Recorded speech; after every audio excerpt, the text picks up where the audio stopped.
یہ حضور کا ادب، یہی اصل ایمان میں سے اگر کسی نے کچھ بھی بڑا وردان مرتبہ پایا ہے اس امت میں تو اس نے ادب کی وجہ سے پایا ہے۔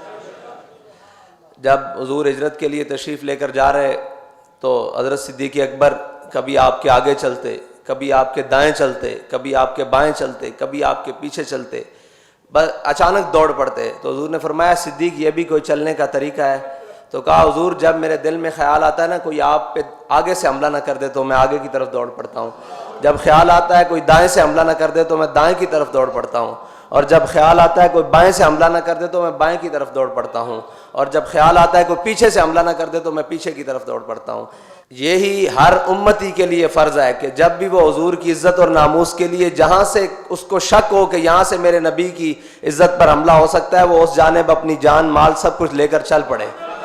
یہی امتی کے اوپر فرض ہے، کیونکہ یہ حضرت صدیق اکبر کی سنت ہے کہ جہاں سے بھی خطرہ ہو، حملہ نہ ہو جائے، صرف خطرہ ہو کہ یہاں سے میرے آقا و مولا صلی اللہ علیہ وسلم کی ناموس پر حملہ ہو سکتا ہے، اس کا اندیشہ ہو، اس جانب دوڑ پڑنا، یہ حضرت صدیق اکبر کی سنت ہے۔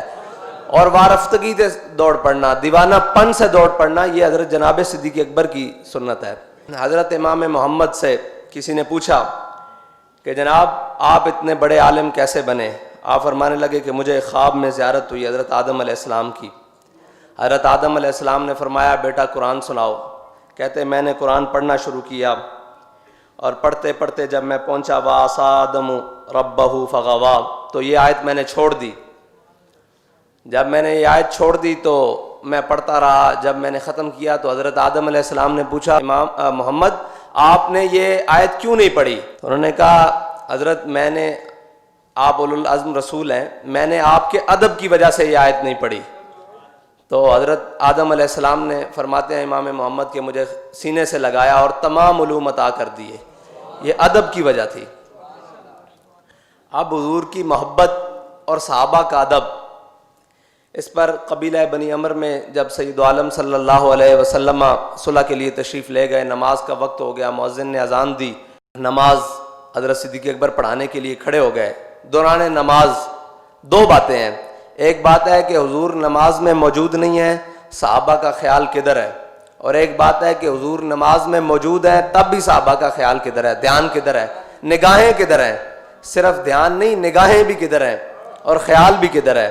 اسی لیے اقبال نے کہا تھا شوق تیرا اگر نہ ہو میری نماز، اس کا عملی نمونہ صحابہ کرام نے آگے پیش کیا، آپ سنیں۔ حضور دوران نماز تشریف لے آئے، اب صحابہ نے اپنی آنکھوں کے گوشوں سے دیکھا کہ حضور تشریف لے آئے ہیں۔ اب جب کوئی پیچھے سے نمازی، وہ تو امام الانبیاء ہے، نمازی کوئی آئے تو وہ اس جانب سے داخل ہوتا ہے نا، محراب کی جانب سے تو داخل نہیں ہوتا، وہ پیچھے سے آتا ہے اس طرح۔ حضور پیچھے سے تشریف لائے، صحابہ کو کیسے پتہ لگا؟ ہمارے قائد فرماتے تھے کوچا کوچا میں مہکتی ہے یہاں بوئے قمیص، اور یوسفستان ہے ہر گوشہ کنان عرب۔ تو کیسے پتہ لگ گیا آپ کو؟ حضور کی خوشبو آ گئی صحابہ کو، اور اسی خوشبو میں گم تھے کہ وہ کہاں ہے۔ حضور نماز میں پہنچ گئے، اب صحابہ نے بعض ایسے ایسے اور بعض ایسے ایسے دونوں طرح تصویر شروع کر دی، تو اب حضرت صدیق اکبر نے اپنی آنکھوں کے گوشوں سے پیچھے دیکھا، جب دیکھا تو جناب رسول اللہ تشریف فرما ہو گئے، تو آپ اپنے مصلی سے نا پیچھے ہٹنے لگے۔ تو حضور نے فرمایا صدیق یہیں کھڑے رہیے اور نماز ادا کیجئے، مکمل کیجئے۔ آپ نے نماز نہیں پڑھائی بلکہ پیچھے آ گئے، اور پیچھے آ کے سید رسول اللہ صلی اللہ علیہ وسلم مصلی پر جلوہ گر ہو گئے۔ آپ نے نماز مکمل فرمائی، اور نماز مکمل فرمانے کے بعد جب سلام پھیرا تو حضور نے فرمایا صدیق میں نے جب آپ کو کہا تھا کہ آپ نماز مکمل کریں، آپ نے نماز کیوں نہیں مکمل کی؟ عرض کی یا رسول اللہ ابو قحافہ کی بیٹے کی کیا جرت ہے کہ وہ آپ کے مصلی پر کھڑا ہو۔ اللہ، یہ ہے وہ مقام جہاں حضور پیچھے سے تشریف لائے ہیں۔ حضرت انس بن ابی مرثد الغنمی سرایہ میں جاتے ہوئے حضور نے صحابہ سے کہا کہ وہ سامنے چوٹی پر ہمارے لیے پیرا اسرات کون دے گا تاکہ اس جانب سے ہمارے اوپر دشمن حملہ نہ کرے؟ تو حضرت انس بن ابی مرثد الغنمی کھڑے ہوئے، فرمایا حضور میں پیرا دوں گا۔ رات گزری، صبح فجر کے ٹائم حضور نے پوچھا کہ وہ ہمارا شاہ سوار نہیں آیا؟ انہوں نے کہا حضور ابھی تک تو کوئی نہیں آیا۔ اب نماز کھڑی ہو گئی، اب نماز میں آپ کو پتہ ہے کہ جو نماز ادا کر رہا ہو اس کی نظر قیام کے دوران کہاں ہونی چاہیے؟ سجدے کی جگہ پہ نا.